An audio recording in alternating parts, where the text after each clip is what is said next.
الحمد لله رب العالمين والصلاة والسلام على رسوله الكريم وعلى آله وصحبه أجمعين وعلى من تبعهم بإحسان إلى يوم الدين أما بعد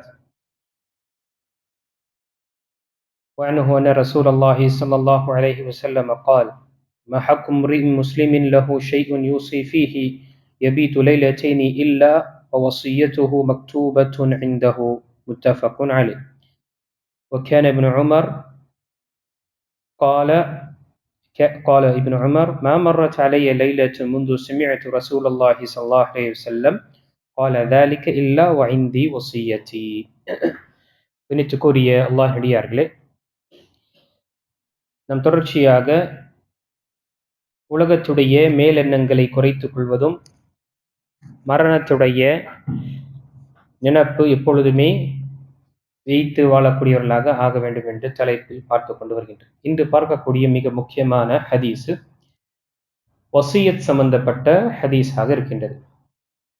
நபி ஸல்லல்லாஹு அலைஹி வஸல்லம் கூறினார்கள், ஒரு முஸ்லிமிடம் அவன் வசியத் மரண சாசனம் செய்ய வேண்டிய பொருள், சொத்து, அமானிதம், கடன், கொடுக்கல் வாங்கல் போன்றவற்றை ஏதேனும் இருந்து அதில் தன்னுடைய வசியத்தை தன்னிடம் எழுதி வைக்கப்படாமல் 2 இரவுகளை கழிப்பது அவனுக்கு பொருத்தமானதன்று என்று நபி ஸல்லல்லாஹு அலைஹி வஸல்லம் கூறினார்கள்.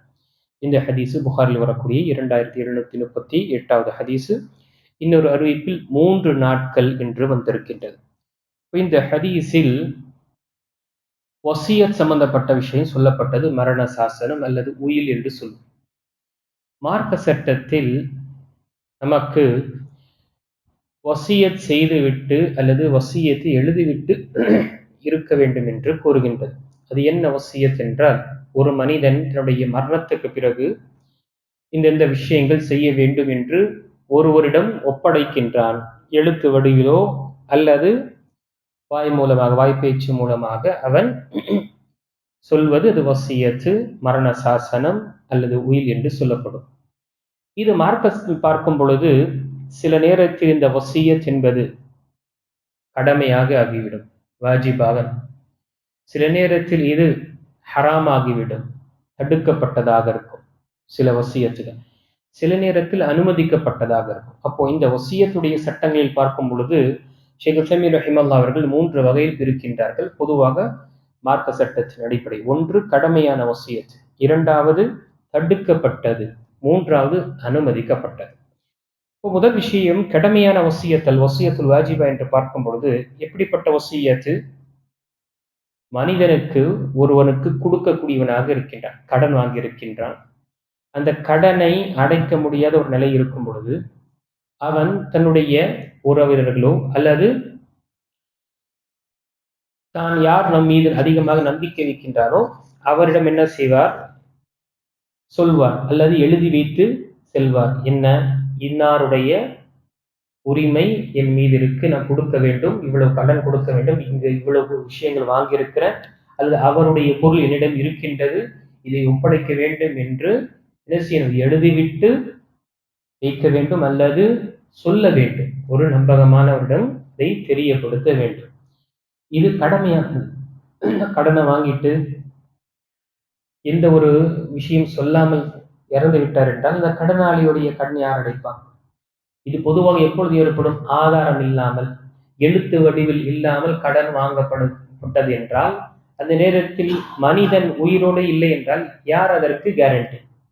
யாரு அந்த கடனை வாங்கினார் என்று சொல்ல முடியும்? ஒவ்வொருவரும் என்ன செய்வாங்க, உங்க அத்தா எனக்கு இவ்வளவு கொடுக்கணும் என்று சொல்லி ஏமாற்றக்கூடிய நிலையில் ஏற்படலாம்.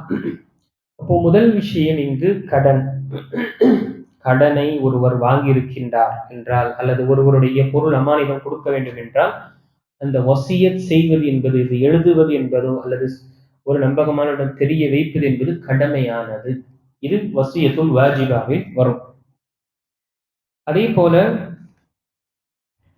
அதனால்தான் அல்லாஹு தஆலா தன்னுடைய திருமறை சூரத்துல் பக்ராவுடைய 180வது வசனத்துல அல்லாஹு தஆலா ஒருவருக்கு மரணம் ஏற்படும் பொழுது மரண தருவாய்க்கு முன்னாலே என்ன செய்யுங்க? வசிய நீங்க எழுதி கொள்ளுங்கள் என்று கூறுகின்றார்கள்.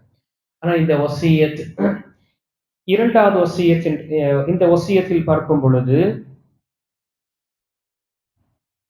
வாரிசுகளுக்கு வசியத் என்பது கிடையாது. வாரிசுகள் பொதுவாக வாரிசுகளுக்கு வசியத் என்பது கிடையாது. சஹியான ஹதீஸ்ல வரக்கூடிய வாக்கு லா வசியத் லி வாரிசு. வாரிசுக்கு வசியத்.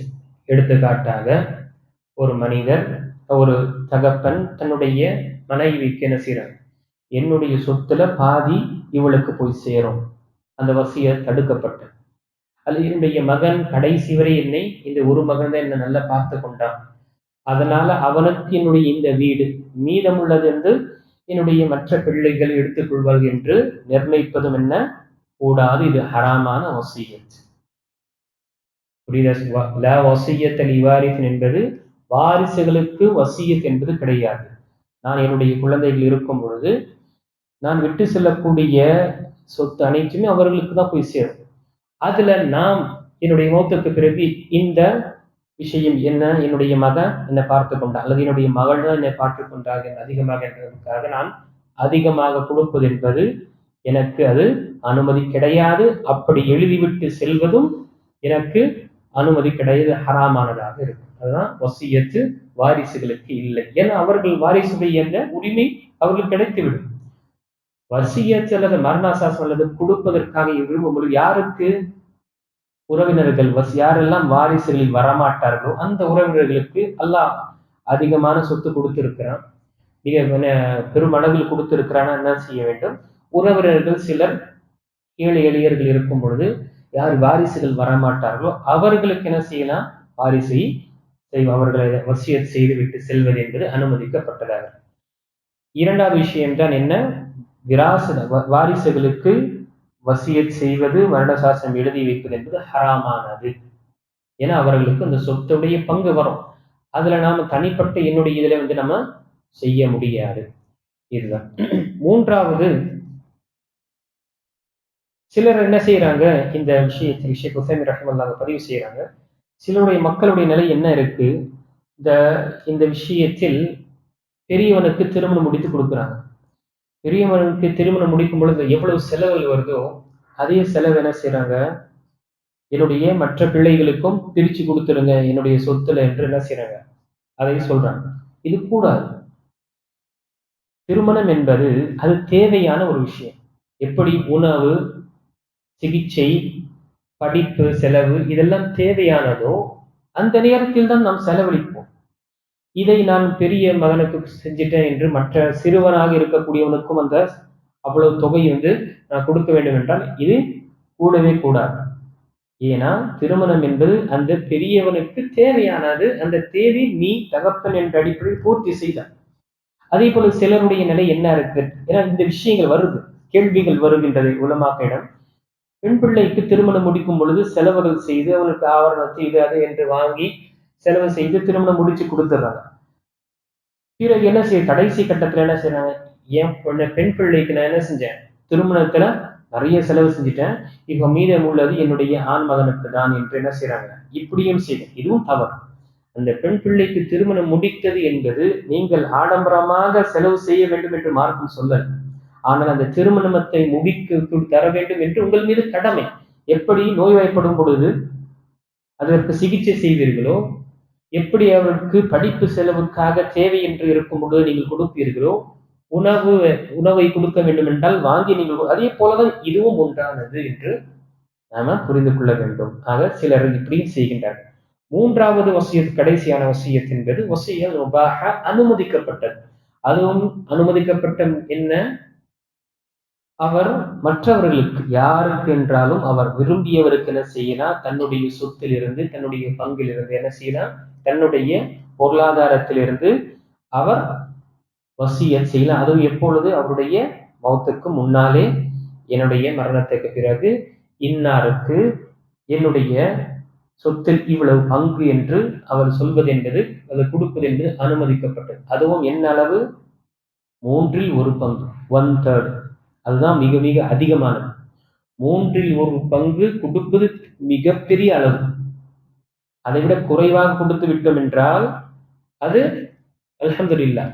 இல்லை என்றால் 1/3 கொடுப்பது கடைசி கட்டம். அதற்கு அதிகமாக கொடுப்பது என்பது மார்க்கம் தடுத்திருக்கிறது. அதனால்தான் நபி ஸல்லல்லாஹு அலைஹி வஸல்லம் ஒரு சஹாபி கேட்கிறாங்க, அல்லாஹ்வுடைய தூதரே, என்னுடைய சொத்து நான் எல்லாத்தையும் நான் கொடுத்துட்றேன். எதற்காக? அல்லாஹ்வுடைய பாதையில. உடைய பிள்ளைகளை நீங்க விட்டு கையேந்தக்கூடியவர்களாக விட்டு செல்லாதீங்க.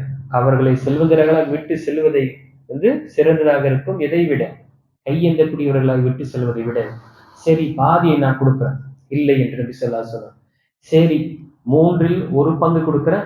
3ல் 1 பங்கு அதிகமானது. கசீர் என்று நபி ஸல்லல்லாஹு அலைஹி வஸல்லம் கூறினார். அப்போ அதாவது அபூபக்கர் ரலியல்லாஹு அன்ஹு அவர்களும் வசியத் செய்யும் பொழுது அவர்கள் 3ல் 1 பங்கு வசியத் செய்யற, 5ல் 1 பங்கு ஹுமுஸை வசியத் செய்தார்கள். அபூபக்கர் ரலியல்லாஹு தன்னுடைய வசியத் செய்யும் பொழுது. இதுவும் என்ன, 3வது இது அனுமதிக்கப்பட்ட விஷயமாக இருக்கின்றது. ஆக 1 கடமையான வசியத்து எழுதிவிட்டு செல்ல இருக்க வேண்டும். அதனால்தான் இந்த ஹதீஸை கேட்ட அப்துல்லா பின் உமர், அறிவிக்கக்கூடிய அப்துல்லா பின் உமர் என்ன சொல்றாங்க, நான் நபி ஸல்லல்லாஹு அலைஹி வஸல்லம் அவர்கள் இவ்வாறு கூறியதை கேட்டதிலிருந்து ஒரு இரவு கழியும் முன்பாகவே என் வசியத்தை எழுதி என்னிடம் வைத்துக் கொண்டேன் என்று இப்னு உமர் அவர்கள் கூறுகின்றார். இது முஸ்லிமில் வரக்கூடிய வார்த்தை. அப்போ நம்முடைய வாழ்க்கையில எப்பொழுது என்ன ஆகும் என்று தெரியாது. இப்படிப்பட்ட நிலையில் நாம் கடன் வாங்கி இருக்கின்றோமோ, அல்லது யாருக்காவது ஒரு அமானிதத்தை கொடுக்கக்கூடியவர்களாக இருக்கின்றோமோ, அல்லது மற்ற ஏதாவது நம்ம வசியத் செய்ய விரும்பும் பொழுது நாம எழுதி வைத்து இருப்பது என்பதுதான் இது மார்க்கத்துடைய சட்டமாகும். இல்லை என்றால் அதற்கு பிறகு பிரச்சனைகள் வரும். பிறகு கடன் வாங்கியவர் அவர் கேட்கும் பொழுது சிரமங்கள் அல்லது சண்டை சச்சரவுகள் ஏற்படக்கூடிய நிலை இருக்கும். இது மார்க்கத்துடைய ஒரு சட்டமாக இருக்கின்றது. ஆக இந்த வசியத்துடைய விஷயங்கள் நாம் நினைவு கொள்ள வேண்டும். இதுல அலட்சியமாக இருக்கிறாங்க. இந்த அலட்சியத்தினால அல்லாஹ்வுடைய கோபத்திற்கு ஆளாகக்கூடியவர்களாகவும் ஆகலாம். ஆக வசியத், சொத்து மற்றும் அல்லது பொருளாதாரம் நாம் உயிரோடு இருக்கும் வரை நாம் அனுபவிக்கலாம். நம்முடைய மௌத்துக்கு பிறகு மார்க்கம் எந்த வரையறுத்துல எந்த அளவு யாருக்கு போய் சேர வேண்டும் என்று சொல்லப்பட்டதோ அந்த அளவுதான் போய் சேரும். அதற்கு அதிகமாக நாம் செய்வது என்பது இது குற்றமாக ஆகும். இதை செய்துவிட்டு ஒரு அறியாமையில செய்துவிட்டு சென்று விட்டார் என்றால் அந்த குழந்தைகள், இந்த வாரிசுகள் என்ன செய்யக்கூடாது, ஹராமான வசியத்தை அவர் நிறைவேற்றக்கூடாது. அவர்கள் அதை மீஞ்சியும் அவர்களுக்கு தெரிந்து அதை செய்தார்கள் என்றால் அல்லாஹ் அக்பர், அவரும் குற்றவாளியாக கருதப்படுவார். ஆக இந்த விஷயத்தை நாம் கொள்ள வேண்டும். வசியத்துடைய விஷயங்களை நாம சாதாரணமாக நம்ம எடுத்துக்கொள்ளக்கூடாது. அல்லாஹு தஆலா நம் மீது இருக்கக்கூடிய பொறுப்புகளை முழுமையான நிறைவேற்றி நாம் இந்த உலகத்தை விட்டு செல்லக்கூடியவர்களாக அல்லாஹ் நம்மை ஆக்கியல்வானாக. ஆமீன். வாஹிர் தஅவானா அல்ஹம்துலில்லாஹி ரப்பில் ஆலமீன்.